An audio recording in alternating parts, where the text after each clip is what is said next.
السيد معقول قاري وجاني على القانا، ولكن الام ديالو ما حملتهاش وما بغيتهاش، ما كتعرفش تهضر، اللي جا على لسانها كتقولو.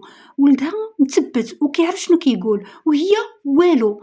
الا قبلت بها غتحشمني مع عائلتي وصحاباتي. غير بنت خالتي فاش شافتها قالت لي واش من نيتك غتقبلي بعجوزه بحال هادي؟ قلت لها واش ندير؟ واش ولدها غيبغي يخرجها من حياته؟ راه ما غاديش يبغي.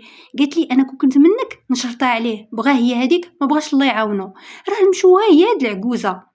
البنات بقيت حيره شنو ندير. بغيت الولد ولكن ما بغيتش الام ديالو. شنو ندير؟ الصراحه بنت خالتي عندها الحق، راه هاد العجوزه مشوهه، راه كي قلت لكم اللي جا على لسانها كتقولوا، ما كتفكر ما كتراعي ما حتى حاجه. ولكن ولدها انا بغيته، بغيت شي طريقه كيفاش نخلي ولدها انه يخرج الام ديالو خارج الحياه ديالو. شنو ندير البنات؟ لان بغيته ولكن ما بغيتش امه. معادله صعبه عرفتها، ولكن هذه هي الحقيقه. بغيت الولد ولكن بلا الام ديالو.